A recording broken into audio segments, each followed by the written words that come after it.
Hello friends, अभी जो हम टॉपिक डिस्कस कर रहे हैं उसका नाम है relationship between planning and controlling. यानी प्लानिंग और कंट्रोलिंग के बीच में क्या रिलेशन होता है। सबसे पहला जो रिलेशनशिप है प्लानिंग एंड कंट्रोलिंग का, they are inseparable twins of management. देखो ट्विन्स क्या होता है, जुड़वा जो एक जैसे दिखते हैं। आपने देखा प्लानिंग कंट्रोलिंग भी एक जैसे दिखते हैं। जैसा प्लानिंग में हम कर रहे थे वैसे कंट्रोलिंग में करते हैं हम लोग। प्लानिंग में भी हम सारे विचार करते हैं, कंट्रोलिंग में भी सारे विचार करते हैं। तो अगर हम देखें प्लानिंग एंड कंट्रोलिंग का इनसेपरेबल ट्विन्स, ट्विन्स तो होते हैं जुड़वा, लेकिन इनसेपरेबल है। इनसेपरेबल मतलब ऐसे जुड़वा जिनको अलग नहीं किया जा सकता। Are you getting my point? जुड़वा भी कैसे, जिनको आप अलग नहीं कर सकते हो। प्लानिंग कंट्रोलिंग को कभी सेपरेट नहीं किया जा सकता। आपको याद होगा जब मैं सर्कल की बात कर रहा था तो मैंने कहा था planning control, planning organising staffing directing controlling, और कंट्रोलिंग के साथ प्लानिंग जुड़ा हुआ है। यानी जहां पर कंट्रोलिंग खत्म होता है वहां से प्लानिंग स्टार्ट होता है, बिल्कुल साथ जुड़े हुए हैं। ये कहना बहुत मुश्किल हो जाता है कि कंट्रोलिंग खत्म हुई कि प्लानिंग स्टार्ट हुई। तो पहला जो रिलेशनशिप आता है वो आता है planning and controlling are inseparable twins of management. Planning without controlling is meaningless. Planning without controlling is meaningless. आप कितनी भी अच्छी प्लानिंग कर लो लेकिन कंट्रोलिंग नहीं करोगे तो बिल्कुल बेकार है वो प्लानिंग, उस प्लानिंग का कोई यूज नहीं है। It makes no sense. जैसे मैंने कहा था गाड़ी कितनी बढ़िया क्यों ना हो लेकिन उसमें ब्रेक नहीं है तो वो बिल्कुल बेकार है सर। आप एक्सीडेंट करने के लिए नहीं चलाएंगे उसको। So planning without controlling is meaningless. अगर कंट्रोल नहीं कर सकते हो तो जितनी मर्जी प्लानिंग कर लो सब बेकार है, अगर आप चेक नहीं करोगे उसको तो। फिर आता है controlling is blind without planning. Where there is no plan there is no basis of controlling. देखो अक्सर क्या होता है, बहुत से बच्चे ऐसे होते हैं जो बोर्ड एग्जाम से जस्ट पहले आते हैं और बोलते हैं सर हमें बताओ क्या करना चाहिए। मैं बोलता हूं अब कुछ नहीं करना चाहिए आपको। क्यों नहीं करना चाहिए? क्योंकि आपने प्लानिंग तो कुछ की नहीं पूरे साल में। आप कायदे से देखो ना, पूरा साल आपने कुछ नहीं किया तो अब किसको कंट्रोल करोगे यार। Controlling is blind without planning. अगर आपने प्लान ही नहीं किया तो आज कंट्रोल किसको करोगे आप बताओ। ये तो आपको बीच में स्टार्टिंग में प्लान करना चाहिए ताकि आप अपने सिलेबस को कैसे कंप्लीट करोगे। When there is no plan, there is no basis of controlling। बोलते हैं आप खाली टेस्ट ले लो हमारे। यार उस टेस्ट का क्या फायदा मुझे बताओ, उस कंट्रोलिंग का क्या फायदा जहां पर कोई प्लान ही नहीं है। Are you getting my point बेटा? इसलिए कंट्रोलिंग का कोई फायदा नहीं होता अगर आपने प्रॉपर प्लानिंग नहीं कर रखी है तो। इसलिए कंट्रोलिंग के लिए प्लानिंग भी उतनी ही जरूरी है जितने प्लानिंग के लिए कंट्रोलिंग। ठीक है, तो ये हो गया तीन रिलेशनशिप। चौथा आता है planning is clearly a pre requisite for controlling. Pre requisite का मतलब होता है प्रायर रिक्वायरमेंट। यानी कंट्रोलिंग के लिए प्लानिंग प्री रिक्विजिट है, प्रायर रिक्वायरमेंट है। जैसे लिखने के लिए पेन पेपर को होना बहुत जरूरी है, बिना पेन पेपर के कैसे लिखोगे आप, है ना। इसी तरीके से कंट्रोलिंग करने के लिए प्लानिंग का होना बेहद जरूरी है। It is a pre requisite यानी कि prior requirement for controlling. Planning नहीं है तो कंट्रोलिंग आप नहीं कर सकते। पांचवा रिलेशनशिप आता है planning is prescriptive whereas controlling is evaluative. Prescriptive का मतलब प्रेस्क्राइब, प्रेस्क्राइब करना, कौन करेगा, कब करेगा, कैसे करेगा, कहाँ पे करेगा, रिसोर्सेस कैसे लेकर के आएगा, ठीक है, उसको बोलते हैं प्रिस्क्राइब करना। तो प्लानिंग बताती है कि काम कौन करेगा, कब करेगा, कैसे करेगा। इसलिए प्लानिंग को हम क्या बोलते हैं, प्रेस्क्रिप्टिव। प्रेस्क्राइब करना, डिटेल में बताना। Whereas controlling is evaluative. Controlling evaluate करती है जिसको काम करना था क्या उसने काम किया, जब तक काम कंप्लीट हो जाना चाहिए था क्या उतने समय में कंप्लीट हुआ, जिन जिन रिसोर्सेज की ज़रूरत थी क्या वो रिसोर्सेज असेंबल किए गए।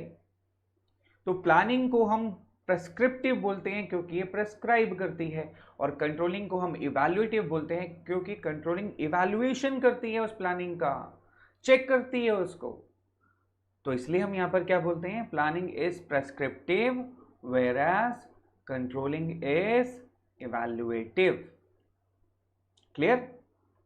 नेक्स्ट रिलेशनशिप आता है planning is looking ahead while controlling is looking back. Planning is looking ahead यानी प्लानिंग फ्यूचर की ओर देखती है कि फ्यूचर में हम क्या करेंगे, कैसे करेंगे, कहाँ पर करेंगे, कौन सा टारगेट होगा, कौन सा हम अचीवमेंट्स अपनी लाइफ में अचीव करेंगे, या हमारी सेल्स कहाँ पर होगी। तो प्लानिंग इज लुकिंग अहेड यानी कि प्लानिंग में हमेशा फ्यूचर के बारे में सोचा जाता है। कंट्रोलिंग इज लुकिंग बैक यानी कंट्रोलिंग मुड़ करके देखती है कि आपने पिछले 6 महीने में क्या किया, पिछले 1 हफ्ते में क्या किया, पिछले 1 साल में क्या किया, जो प्लान्स आपने बनाए थे क्या वो सारे प्लान्स पूरे हुए कि नहीं हुए। क्लियर। सो प्लानिंग को हम क्या बोलते हैं, लुकिंग अहेड यानी looking for the future. Controlling is looking back यानी कंट्रोलिंग पास्ट की परफॉर्मेंस को इवैल्यूएट करती है, इसलिए हम बोलते हैं planning is looking ahead while controlling is looking back. Last point आता है, planning and controlling are both backward looking as well as forward looking functions. दोनों ही बैकवर्ड हैं और दोनों ही फॉरवर्ड हैं। अरे ये कैसे, अभी तो हमने कहा प्लानिंग फॉरवर्ड है यानी फ्यूचर के लिए देखती है। अब ध्यान से समझो मेरे से बात, ये कह रहे प्लानिंग भी फ्यूचर के लिए देखती है और कंट्रोलिंग भी फ्यूचर के लिए देखती है। Both are forward looking functions. कैसे, प्लानिंग तो फॉरवर्ड होता ही होता है ये तो आप मानते हो, प्लानिंग फ्यूचर के लिए कर रहे तो planning is a forward looking function. अब कंट्रोलिंग फॉरवर्ड क्यों होती है वो समझो। हम कंट्रोलिंग क्यों करते हैं, सोचो। हम पास्ट की परफॉर्मेंस को इवैल्यूएट क्यों करते हैं, ताकि आगे गलती ना हो, आगे हम बेटर कर सकें, आगे हमारी परफॉर्मेंस अच्छी हो। तो कंट्रोलिंग करने का एक्चुअल मकसद क्या होता है कि फ्यूचर में हम वो गलतियां ना करें। मानते हो मेरी बात को। तो इसका मतलब क्या हुआ, कंट्रोलिंग भी क्या है, फॉरवर्ड लुकिंग फंक्शन। तो प्लानिंग भी फॉरवर्ड है और कंट्रोलिंग भी फॉरवर्ड। तो मैं कह सकता हूं planning and controlling are forward looking function. Done. Okay, अब बात आती है both are backward looking function. Controlling में तो हमने कहा था बैकवर्ड है, कंट्रोलिंग पास्ट की परफॉर्मेंस को चेक करती है, तो कंट्रोलिंग तो बैकवर्ड है, लेकिन प्लानिंग बैकवर्ड कैसे है भाई, सोचो। नहीं समझ आया, मैं बताता हूँ। आप जब भी प्लान करते हो फ्यूचर के लिए तो क्या पिछले प्लान को इवैल्यूएट नहीं करते आप, वो सोचो सोचो। आप जब भी फ्यूचर के लिए प्लान करते हो तो जो पिछला प्लान बनाया होता है क्या उसको ध्यान में नहीं रखते आप कहीं घूमने जाते हो यार, तो जब आप लास्ट टाइम घूमने गए थे क्या उस प्लान के बारे में नहीं सोचते हो आप कि जब हम गए थे तब हम क्या क्या लेके गए थे, अरे क्या चीज़ नहीं लेके गए थे, क्या दिक्कत हुई थी, क्या कमी रह गई थी। अब नहीं करेंगे वो गलतियाँ, करते हो कि नहीं करते हो। यानी जब हम नेक्स्ट प्लानिंग बनाते हैं तो हम पिछली प्लानिंग को ज़रूर ध्यान में रखते हैं। तो इसका मतलब प्लानिंग भी क्या हो गई, बैकवर्ड लुकिंग फंक्शन। यानी मैं क्लियरली कह सकता हूं planning and controlling are both backward looking as well as forward looking function. यानी प्लानिंग कंट्रोलिंग दोनों पास्ट को भी इवैल्यूएट करते हैं और फ्यूचर को भी। Is that clear. तो ये थे 7 relationship between planning and controlling. मैं आपको बताता हूँ it's very very important from your examination angle. Examination point of view से ये रिलेशनशिप प्लानिंग और कंट्रोलिंग का बहुत बहुत बहुत इंपॉर्टेंट है। देखो कितना इंटरेस्टिंग बन गया ना मैनेजमेंट। हम प्लानिंग और कंट्रोलिंग के रिलेशनशिप को डिस्कस करते हैं तो management become interesting, right. Management become interesting by learning planning and controlling. I repeat, बोलो मेरे साथ, management become interesting by learning planning and controlling. Management यानी एम से मीनिंगलेस, बिकम बी से ब्लाइंड, इंटरेस्टिंग से आई इनसेपरेबल ट्विंस, बाय यानी B backward as well as forward looking function, L looking ahead as well as looking back, P यानी कि prescriptive planning evaluative controlling. यानी planning क्या होती है, prescriptive, और कंट्रोलिंग क्या होती है, इवैल्यूएटिव। और सी से controlling pre requisite of planning, यानी कि कंट्रोलिंग की जो प्री रिक्विजिट है वो क्या है, प्लानिंग है। तो इस तरीके से आप सातों के सातों रिलेशनशिप याद कर सकते हैं। Management become interesting by learning planning and controlling. Clear हो गया। अच्छे से नोट कर लिए बेटे, सातों पॉइंट नोट करने हैं, फिर ये एक्रोनिम आपको नोट करना है। नहीं किया तो बेटा रिवाइंड करो और रिवाइंड करके इसको लिखो। कंक्लूजन देखते हैं इसका। दस planning and controlling are interrelated, in fact reinforce each other. यानी कि प्लानिंग और कंट्रोलिंग इंटर रिलेटेड तो ही हैं, ये एक दूसरे को रीइंफोर्स करते हैं, यानी प्लानिंग कंट्रोलिंग को बेटर करती है, कंट्रोलिंग प्लानिंग को बेटर करती है, प्लानिंग कंट्रोलिंग को बेटर करती है, कंट्रोलिंग प्लानिंग को बेटर करती है। रीइंफोर्स ईच अदर, एक दूसरे को आगे बढ़ने का मौका देते हैं, एक दूसरे को बेटर होने का मौका देते हैं functions. Planning based on facts makes controlling easier and effective. अगर आप प्लानिंग फैक्ट्स पर बेस होकर के कर रहे हो, यानी आपके पास डेटा है, आपके पास कुछ फैक्ट्स हैं जिसके बेस पर आप प्लानिंग कर रहे हो, तो डेफिनेटली आपकी कंट्रोलिंग काफ़ी इफेक्टिव और इजियर होगी।